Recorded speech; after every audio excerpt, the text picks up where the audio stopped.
ओम नमः शिवाय। स्वागत है आप सभी का मेरे यूट्यूब चैनल पर। मैं हरिओम शर्मा आज आपको अमावस्या की कथा सुना रहा हूँ। इस अमावस्या की कथा सुनने से सारे दुख व परेशानियाँ दूर हो जाती हैं। भगवान का और पितरों का, माता लक्ष्मी का आशीर्वाद प्राप्त होता है। घर में सुख समृद्धि बढ़ती है। पौराणिक कथा के अनुसार कांचीपुर में एक ब्राह्मण निवास करता था। उन ब्राह्मण का नाम देवस्वामी था और उनकी पत्नी का नाम धनवती था।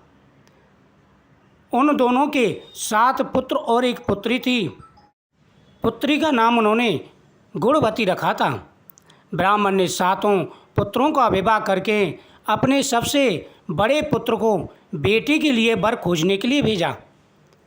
उस समय एक पंडित ने पुत्री गुणवती की जन्म कुंडली देखकर बताया कि सप्तपदी होते होते यह कन्या विधवा हो जाएगी, यानी जैसे 7वां फेरा पड़ेगा इसका और यह विधवा हो जाएगी।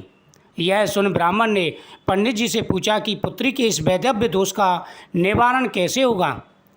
जिस पर पंडित ने बताया सोमा का पूजन करने से वैधव्य दोष दूर हो सकता है। पंडित ने सोमा के बारे में बताया वह एक धोबिन है, उसका निवास स्थान सिंगल द्वीप है। उन्हें पहले प्रसन्न करो और गुणवती के विवाह से पूर्व उन्हें यहाँ लेकर के आओ। ब्राह्मण देवस्वामी का सबसे छोटा लड़का बहन को अपने साथ लेकर सिंगल द्वीप जाने के लिए सागर तट पर चला गया। सागर पार करने की चिंता में दोनों एक वृक्ष की छाया में बैठ गए। उस पेड़ पर एक घोंसले में गिद्ध का परिवार रहा करता था। उस समय घोंसले में सिर्फ गिद्ध के बच्चे थे। गिद्ध के बच्चे भाई बहन के क्रियाकलापों को देख रहे थे।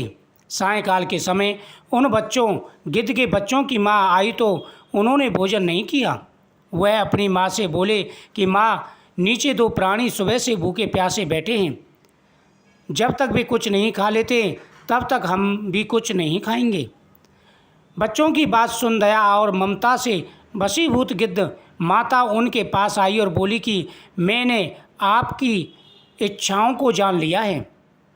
इस वन में जो भी फल फूल कंद मूल मिलेंगे मैं ले आती हूँ। आप भोजन कर लीजिएगा। मैं प्रातःकाल आपको सागर पार कराकर सिंगल द्वीप की सीमा के पास पहुँचा दूँगी। और वे दोनों भाई बहन माता की सहायता से सोमा के यहाँ जा पहुँचे। वे नित्य प्रातः उठकर सोमा का घर झाड़ कर लीप देते थे। एक दिन सोमा ने अपनी बहुओं से पूछा कि हमारे घर कौन बहारता है, कौन लीपता है, कौन पोता है। सास के पूछ जाने पर बहुओं ने कहा हमारे सिवाय और कौन बाहर करेगा, इस काम को करने के लिए बाहर से कोई थोड़ी आएगा। लेकिन सोमा को उनकी बातों पर विश्वास नहीं हुआ। एक दिन इस रहस्य को जानने के लिए वह सारी रात जागी और सब कुछ प्रत्यक्ष देख कर जान गई। इस दौरान सोमा का उन भाई बहन से वार्तालाप हुआ। भाई ने सोमा को बहन की सारी सच्चाई बता दी। सोमा ने दोनों भाई बहनों की श्रम साधना और सेवा से प्रसन्न होकर उचित समय पर उनके घर पहुंचने का वचन दे कन्या के वैधव्य दोष निवारण का आश्वासन दे दिया।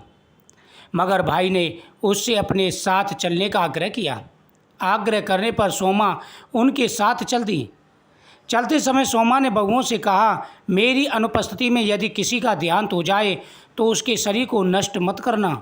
मेरा इंतजार करने के बाद सोमा उन दोनों भाई बहन के साथ कांचीपुरी में पहुंच गई।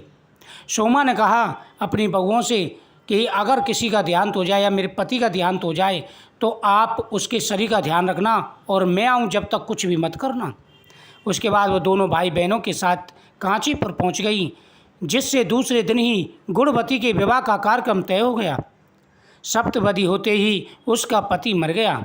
सोमा ने तुरंत अपने सचित पुण्यों का फल गुणवती को प्रदान कर दिया। तुरंत ही उसका पति जीवित उठा। सोमा उन्हें आशीर्वाद देकर अपने घर चलती। जैसे ही चलने लगी, गुणवती की माँ ने उनको कुछ मिष्ठान देना चाहा, लेकिन उसने नहीं लिया। उधर गुणवती को पुण्य फल देने से सोमा के पुत्र, दामाद और पति की मृत्यु हो गई। सोमा ने पुण्य फल संचित करने के लिए मार्ग में पीपल वृक्ष की छाया में श्री हरि विष्णु का पूजन कर 108 परिक्रमाएं लगाईं। जिससे पूर्ण होने पर उसने भगवान से क्षमा याचना की। उसके बाद वह घर वापस आई और घर आकर के उसने अपने सचित पुण्यों का फल उनको दिया, जिससे वह जीवित हो गए। जो व्यक्ति इस कथा का श्रवण करते हैं उनकी सभी मनोकामनाएं पूरी हो जाती हैं। धन बढ़ता है, सुख समृद्धि बढ़ती है, मान सम्मान बढ़ता है, माता लक्ष्मी की सदाई कृपा बनी रहती है। सोना धोबिन का एक नियम था। प्रत्येक अमावस्या को वह व्रत रखा करती थी, पितरों का पूजन करती थी, पति परायणा थी। साथ ही वह पीपल वृक्ष की पूजा भी किया करती थी। उसका नियम था कि वह प्रत्येक अमावस्या को पीपल वृक्ष की 108 भमरी दिया करती थी। पीपल वृक्ष की फेरी देने से सुख समृद्धि आती है, धन बढ़ता है, मान सम्मान बढ़ता है, हर प्रकार के मनोरथ पूरे हो जाते हैं। साथ ही इस दिन पीपल वृक्ष में भगवान विष्णु का वास माना गया है।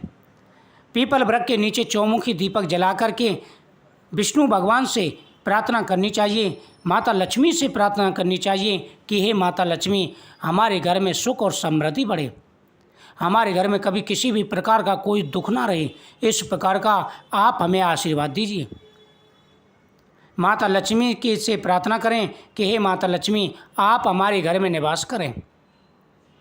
उसके बाद में पितरों से आह्वान करना चाहिए कि हे पितृदेवता, आप हमें आशीर्वाद प्रदान करें। उसके बाद में 108 फेरी दी जाती हैं।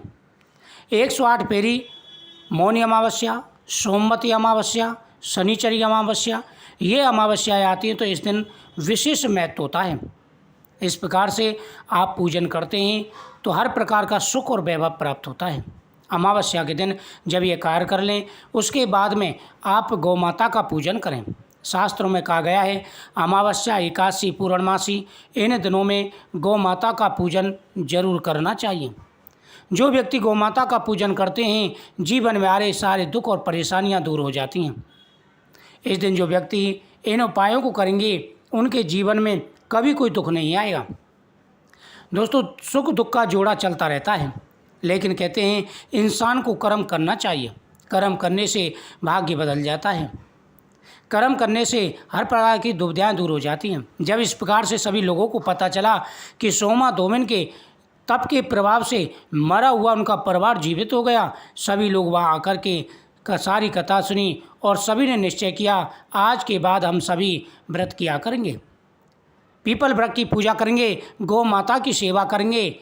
और उसी दिन से सभी प्रत्येक अमावस्या को यह उपाय करने लगे। वीडियो को शेयर करें, चैनल को सब्सक्राइब करें।